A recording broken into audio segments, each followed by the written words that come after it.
Bom é para o homem suportar o jugo. Assente-se solitário e fique em silêncio, porquanto Deus o pôs sobre ele.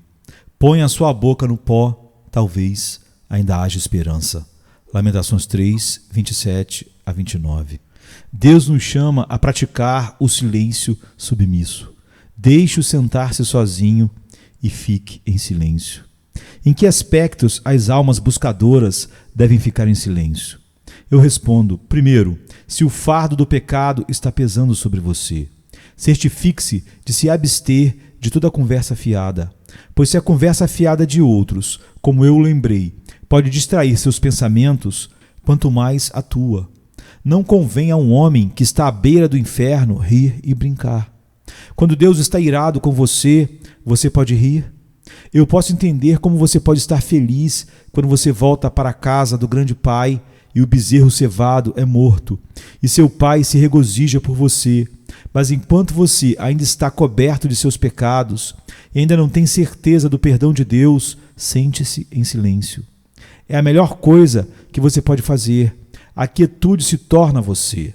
Coloque a mão na boca até que você tenha algo melhor do que tem agora para falar. Mantenha silêncio, então, de toda conversa fiada e frívola. Mantenha silêncio também em outro aspecto. Não tente dar qualquer desculpa para o teu pecado. Como os pecadores estão prontos com suas desculpas. Um homem diz: mas Senhor, tenho um pecado persistente. Você não acha que muitas pessoas cometem um erro sobre pecados persistentes?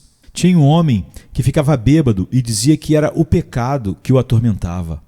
Mas o irmão dele disse para ele: não, Sambo, não é o pecado que te atormenta, é o teu pecado que te atormenta. E assim é. Se eu fosse essa noite atravessar Clapham Common e meia dúzia de homens me cercassem e roubassem minha bolsa, minha carteira, então eu seria cercado. Mas se eu soubesse que havia ladrões lá e ainda assim eu atravessasse de maneira proposital para encontrá-los, você não poderia dizer que eles tinham te cercado. Você tinha que dizer que você foi um tolo por andar em direção às suas mãos. O pecado que assedia é aquele contra o qual o homem luta e luta, se desvia dele com toda a sua alma, mas muitas vezes é vencido por ele. Não dê ênfase a isso, como se o fato de ser assediado pelo pecado fosse uma desculpa para você, especialmente se você entra nos caminhos do pecado. Você vai se sentar com aqueles que bebem e depois fica pensando por que fica bêbado? Você vai se associar com aqueles que vivem uma vida que desonra a Deus e vivem uma vida obscena e então pergunta que, da próxima vez que tentar orar, um verso desagradável de uma canção ruim aparecerá na sua mente? É sua própria culpa se você voluntariamente se mistura na roda dos escarnecedores. Como você pode ser um filho de Deus? Não. Quando você sabe que tudo é pecado, fique longe da tentação. Quem não quer se molhar não deve sair na chuva. Em vez de sua desculpa melhorar seu caso, piora ainda mais. Portanto, mantenha silêncio diante do seu Deus. E a seguir, mantenha silêncio de todas as reclamações de Deus. Nenhum homem é verdadeiramente salvo enquanto se apresenta como juiz de Deus, embora esta seja a prática de muitos homens. Se você dá a eles a palavra de Deus, eles começam a despedaçar e encontrar desculpas para eles ali mesmo. Eles perguntam: Deus é tão severo a ponto de marcar assim nossas faltas? Ele ao menos nota nossos pensamentos malignos todo o tempo? Pode realmente ser verdade que, para cada palavra ociosa que um homem disser, ele terá que prestar contas no dia do julgamento? Então, depois de julgarem Deus austero demais e muito severo em seu trato com a pobre, entre aspas, carne e sangue falíveis, eles vão arrancar de sua mão a balança e a vara, e se sentam em seu pequeno trono e se atrevem a questionar os decretos do grande juiz de todos. Seria errado, dizem eles, lançar os homens no inferno e punir com a ira eterna os pecados de uma vida curta. E então eles começam a percorrer todo o ensino das Escrituras e contestar isso e objetar aquilo e querer aceitar só aquilo que lhes é conveniente. Ó senhores, se você deseja ser salvo, você deve desistir dessa maldade. Esse tipo de conduta irá condená-lo tão certamente quanto você está vivo aqui agora. Quando os prisioneiros são julgados por um juiz terreno e condenados à morte, se eles têm permissão para falar, não podem ter esperança de obter misericórdia criticando o juiz e criticando a lei. Claro que eles não são culpados, pobres inocentes. É a lei que é severa, dizem eles. É a lei que é a culpada. Mas a lei deve manter sua majestade contra tais cavalheiros e não pode se rebaixar à misericórdia ou embainhar sua espada enquanto o homem estiver com essa visão dela e com esse humor no coração. Portanto, pecador, sente-se sozinho e mantenha o silêncio. Não pretenda julgar o seu Deus. Eis que ele vem com as nuvens. A trombeta logo proclamará seu aparecimento, e aqueles que eram tão livres para julgar seu Criador clamarão em outro tom quando aquele grande dia finalmente chegar. Com a terra cambaleando sob seus pés e os próprios céus em chamas, eles implorarão que as pedras caiam sobre eles e as colinas os escondam da face daquele que está sentado no trono e da ira do Cordeiro. Vá, seu culpado, sente-se quieto e segure sua língua, e traga a seu coração rebelde a submissão. O linho contenderá com o fogo, ou o restolho lutará com as chamas? O que você pode fazer na guerra com o seu Criador? Sente-se sozinho e mantenha silêncio a seguir de todas as reivindicações de mérito. Sei que a tendência do coração humano é dizer: não sou pior do que as outras pessoas. Sou uma boa pessoa que vai à igreja, que canta salmos, eu dou aos pobres, faço minhas orações e atendo a todo esse tipo de coisa. Você nunca obterá misericórdia enquanto tiver uma palavra desse tipo a implorar. Até que você seja como um vaso virado de cabeça para baixo e drenado de cada gota de mérito humano, não há esperança de salvação para você. Você deve sentar-se sozinho e guardar silêncio sobre essas suas boas obras, pois todas são mentiras. E você sabe disso. Você nunca fez uma boa obra em sua vida, ou você a estragou por seus motivos egoístas anteriores, ou por algum descuido nela, ou por algum orgulho vanglorioso depois dela. Na melhor das hipóteses, você nada mais é do que um fariseu orgulhoso. E embora possa lavar a parte externa do seu copo e prato, seu coração está cheio de maldade e sua alma está mergulhada no pecado. Ó homem, não fale mais com tanto orgulho, mas sente-se quieto e segure sua língua sobre o mérito e merecimento. Não há nenhum mérito e merecimento em você diante do Deus Santo. Não há meio de misericórdia para qualquer um de nós até que fechemos nossas bocas e não digamos uma única palavra de orgulho, mas permaneçamos culpados em silêncio diante do Senhor. Também acho que é bom quando uma pobre alma oprimida pelo pecado está em silêncio diante de Deus e incapaz de fazer qualquer discurso ousado. Me lembro de que quando estava buscando ao Senhor pela primeira vez, ouvi algumas pessoas boas falando sobre sua confiança em Deus.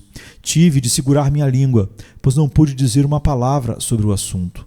Ouvi um jovem amigo dizer que havia encontrado Cristo, mas tive que segurar minha língua, pois sabia que não o havia encontrado. E mesmo depois de tê-lo encontrado, houve momentos em que não ousei dizer isso. Senti em meu espírito a pergunta: estou enganado ou não? E se eu falei com bastante ousadia desde aquela época, mesmo agora, ocasionalmente, sinto o mesmo silêncio se apossando de mim. Teria sido bom se Pedro tivesse ficado em silêncio quando disse ao seu Senhor: e embora todos te abandonem, eu não te abandonarei. Gosto de um homem que sabe não só como falar, mas como sentar-se quieto. Mas sentar-se quieto é um trabalho árduo demais para a maioria dos homens. Veio um jovem a Demóstenes para aprender oratória. Falava muito bem, e Demóstenes disse: devo cobrar o dobro da taxa. Por quê? Ele perguntou. Ora, disse o mestre, primeiro tenho que ensiná-lo a segurar a língua e depois instruí-lo a falar. O Senhor ensina aos verdadeiros penitentes como segurar a língua. Não abrem a boca quando ele lhes impõe problemas, e mesmo na companhia de pessoas boas, às vezes ficam mudos de silêncio e evitam o que é bom. Não é mal que hajam assim, pois muitas vezes a vontade do Senhor não se faz com palavras. E às vezes aquele silêncio que é o gelo da boca é o degelo da alma. E o coração flui melhor diante de Deus quando até mesmo o louvor silencia em nossas línguas e fica em nossos corações. Ó amado, em sua hora de escuridão por causa de seu pecado, sente-se e segure sua língua, pois muitas vezes é o caminho da paz para a tua alma. Agora pedirei sua atenção especial e paciente por apenas alguns minutos para olhar a humilhação profunda. Que ele coloque a boca no pó, se assim for, pode haver esperança. Sobre esse assunto, gostaria de me dirigir sinceramente àqueles que ainda não estão salvos, mas desejam sê-lo. Queridos amigos, muitas vezes acontece que os homens não obtêm paz com Deus porque não se rebaixaram o suficiente. A porta do céu, embora seja tão larga que o maior pecador possa entrar, é, no entanto, tão baixa que o orgulho nunca pode passar por ela. Você deve se curvar se quiser entrar no céu. Deixe-o colocar a boca no pó, é o que o texto diz. Eu acredito que esse preceito é necessário para muitos, e que quando eles obedecerem, eles terão paz, mas nunca antes disso. Deixe-o colocar a boca no pó. Monarcas orientais exigem reverência muito humilde de seus súditos, e isso está em desacordo com nossos modos e costumes. Mas a semelhança é válida em nossa relação com o Senhor Deus. Quando vamos diante dele, devemos nos prostrar até curvarmos nossas bocas no pó. O que essa expressão pode significar? Ponha a boca no pó, se assim for, pode haver esperança. Eis o que diz o profeta. Significa, primeiro, que deve haver uma confissão de pecado verdadeira, humilde e total. Você diz que tem orado, mas ainda não encontrou a paz. Confessou seus pecados? Isso é absolutamente necessário. Confessar seus pecados para mim? Você pergunta. Não, obrigado. Não quero ouvir sua confissão. Isso me faria muito mal e não faria nenhum bem a você. Digo a você que faça essa confissão somente a Deus.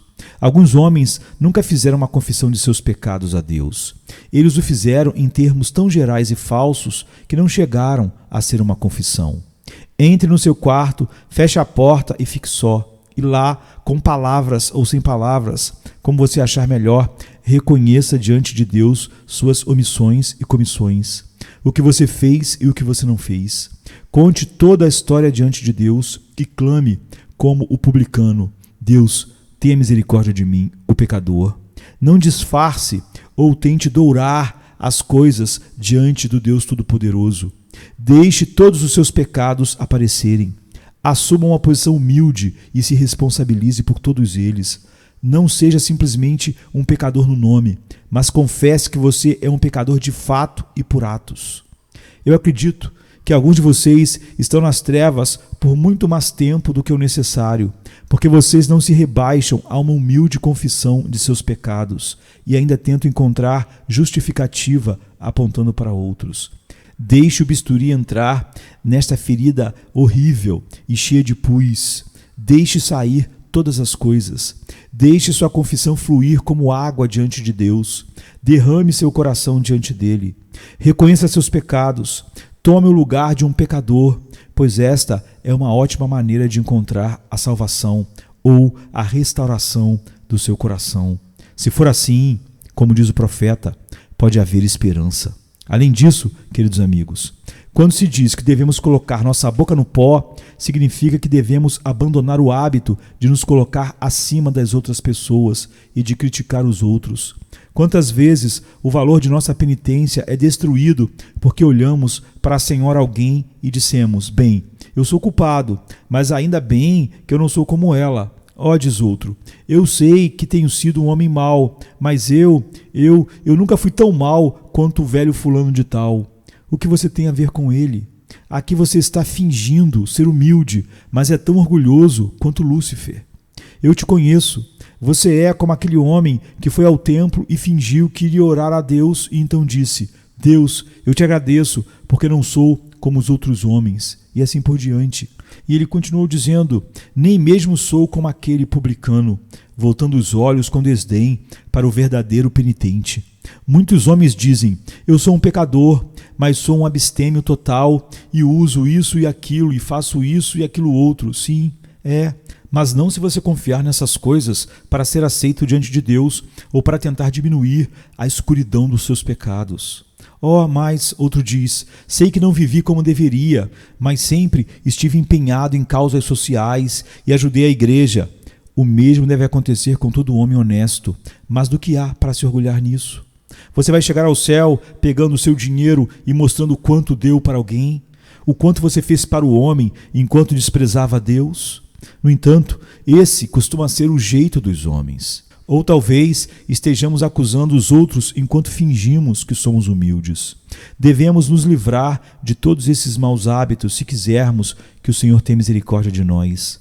Acredito que um penitente sincero se considera o pior homem que existe e nunca julga as outras pessoas, pois ele diz em seu coração: esse homem pode ser mais abertamente culpado do que eu, mas muito provavelmente ele não sabe tanto quanto eu sei.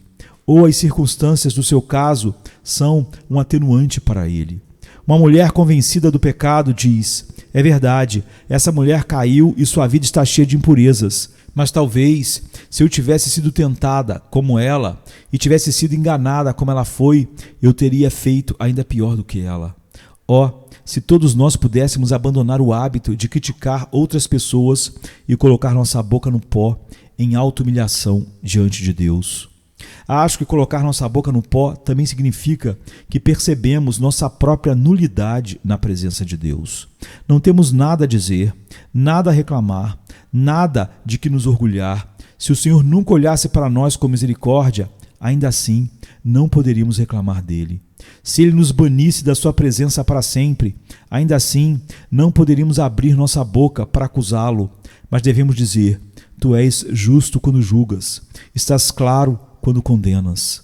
Isso, queridos amigos, é colocar a boca no pó, sentir que, aos olhos de Deus, você é apenas como pó. Se você buscou ao Senhor e não o encontrou, eu o exorto a se afundar ainda mais, a se prostrar ainda mais, a botar a boca realmente no pó. Acredite que você não tem força, que você não tem justiça, que você está verdadeiramente perdido e arruinado, que você não é nada além de uma massa de repugnância diante do Deus 3 vezes santo. E curve-se diante dele com esta convicção em seu coração. Se assim for, diz o profeta, pode haver esperança. Agora, para terminar com uma visão plena, quero fazer um breve resumo de todo esse capítulo, de todo esse texto, que é de Lamentações 3, de 1 a 33 e 55 a 58. É um capítulo cheio de tristeza. Enquanto vocês o estão ouvindo, alguns de vocês podem estar dizendo: não estamos nessa condição. Pois bem, seja grato por não estar. E enquanto ouve falar das tristezas dos outros, bendiga a Deus pelas alegrias que você mesmo experimenta. Ao mesmo tempo, lembre-se de que existe um caminho de tristeza que finalmente leva ao descanso e à paz. A verdade, nas palavras do poeta Cowper: o caminho da tristeza, e apenas esse caminho, leva a uma terra onde a tristeza é desconhecida. Se você nunca conheceu as tristezas do profeta que chora, do profeta Jeremias ou algo parecido, não tenho certeza se você deve se parabenizar, pois há um coração quebrantado que vale mais do que o mundo inteiro. Há um espírito esmagado e ferido no qual o Senhor se deleita e que é um sinal de bem para aquele que o possui. Os versos 1 e 2 mostram: eu sou o homem que viu a aflição causada pela vara da sua ira. Ele me guiou e me levou às trevas, mas não à luz. Alguns de nós se lembram de quando costumávamos entrar em nosso próprio quarto, fechar a porta, ler um capítulo como este e dizer: aqui está uma descrição da minha verdadeira condição. Certa vez fomos despedaçados, dilacerados por uma terrível sensação de pecado. Nossos pensamentos eram como facas nos picando perpetuamente, e em tal momento essas foram nossas palavras, bem como as palavras de Jeremias. Ele me conduziu e me levou às trevas, mas não à luz. Nos versos 3 e 4 nós vemos que certamente ele se voltou contra mim. Ele vira sua mão contra mim o dia todo. Minha carne e minha pele ele envelheceu. Ele quebrou os meus ossos. Ou seja, a convicção do pecado parece secar a própria seiva de nossa vida até que murchamos com o tempo. Pior do que a agonia de um osso quebrado é a dor de um coração partido. Quando o Espírito Santo convence do pecado, acredite em mim, não é brincadeira de criança. No caso de alguns de nós, foi uma ferida extremamente dolorosa.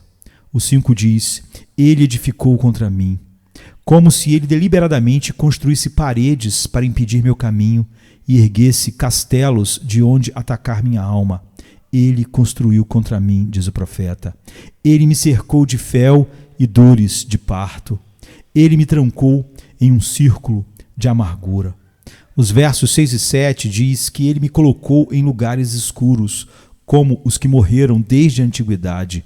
Ele me cercou de modo que eu não posso sair. Ele fez minha corrente pesada, como um prisioneiro em sua masmorra, que tem que usar algemas e grilhões. No verso 8 diz: também quando eu choro e grito, ele exclui minha oração.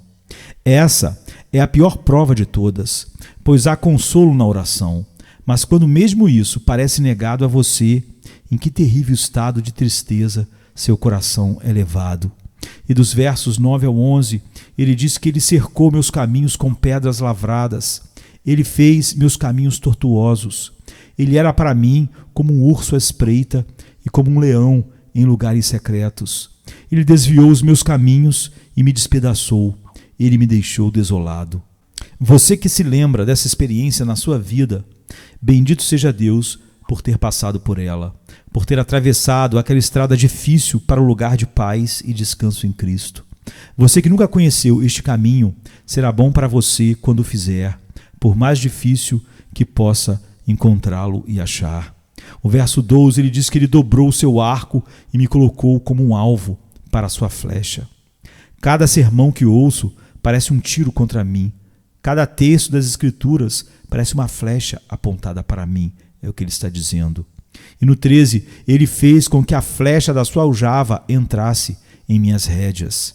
Elas não são meramente atiradas em mim, mas elas realmente me bateram, me atingiram. Elas me feriram, elas me perfuraram em partes vitais. E o 14 ao 17 diz: eu fui um escárnio para todo o meu povo, e sua música o dia todo escarnecia de mim. Ele me encheu de amargura, ele me embriagou com absinto. Ele também quebrou meus dentes com pedras de cascalho. Ele me cobriu com cinzas. E tu afastaste a minha alma da paz. Eu não sei o que é prosperidade. Parece que já faz tanto tempo que fui próspero que me esqueço de como era. Tenho estado tão perturbado que não me lembro o que era estar à vontade. E do 18 ao 21 é dito que a minha força e a minha esperança pereceram do Senhor. Lembra-me da minha aflição e da minha miséria, do absinto e do fel. Minha alma ainda os conserva na memória e se humilha dentro de mim. Lembro-me disso, portanto, tenho esperança.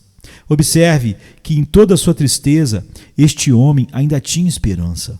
Sua alma foi humilhada e, portanto, ele tinha esperança. Acho que na língua da Nova Zelândia, a palavra para esperança é pensamento nadador. O pensamento que nada quando todo o resto se afoga. Oh, que misericórdia é que a esperança possa viver quando todas as outras coisas parecem estar morrendo. E no verso 22, ele diz que é pela misericórdia do Senhor que não somos consumidos, porque a sua compaixão dura para sempre e nunca falha. Ouça isso, coração perturbado. Você ainda não está destruído. Você ainda está na terra dos vivos, como dizemos, em campo de oração e suplicando a Deus. É pela misericórdia de Jeová que não somos consumidos, porque o seu amor não falha. E nos versos 23 e 24 diz que elas são novas a cada manhã. Grande é a tua fidelidade. O Senhor é a minha porção, diz a minha alma, portanto, esperarei nele. Com todos os meus problemas, perdas e sofrimentos, ainda tenho um Deus, portanto, espero nele.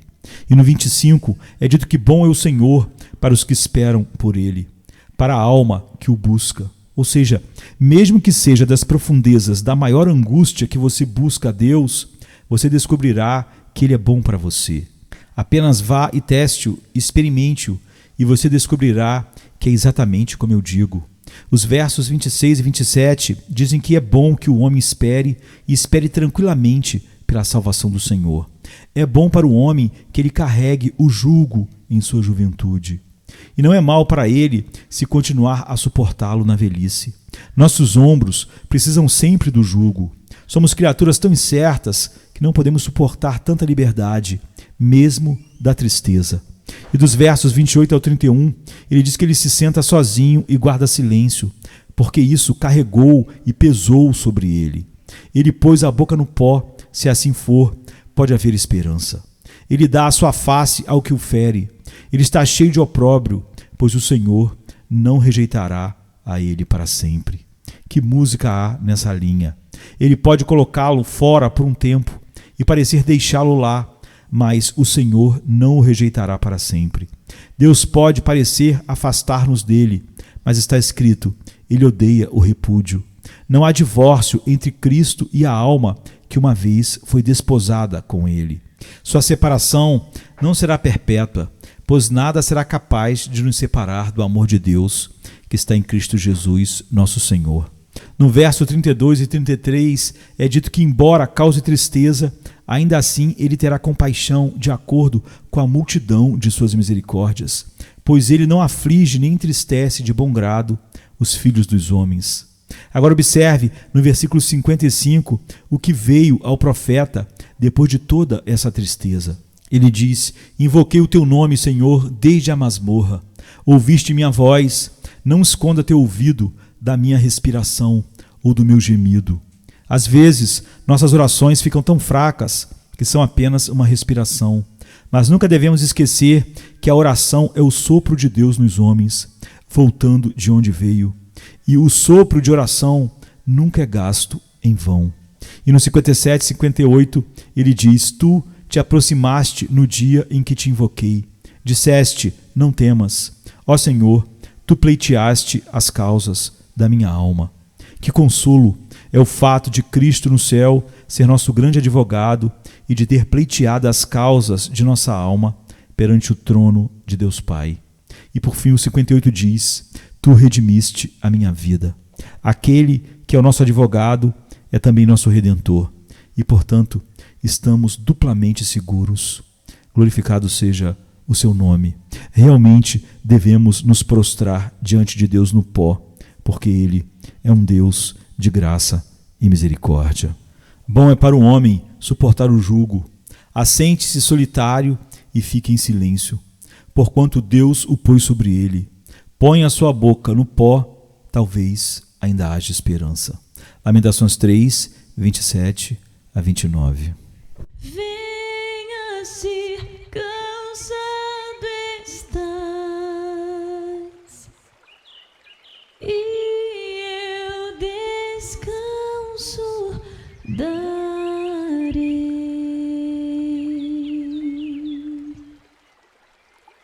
Tu descansarás.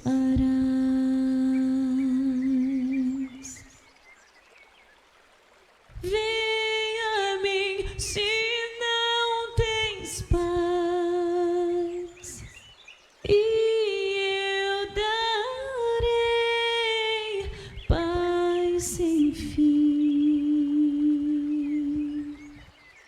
Terás paz sem fim. O meu jugo é leve, o meu fardo graça dá. Tome tua cruz, te darei a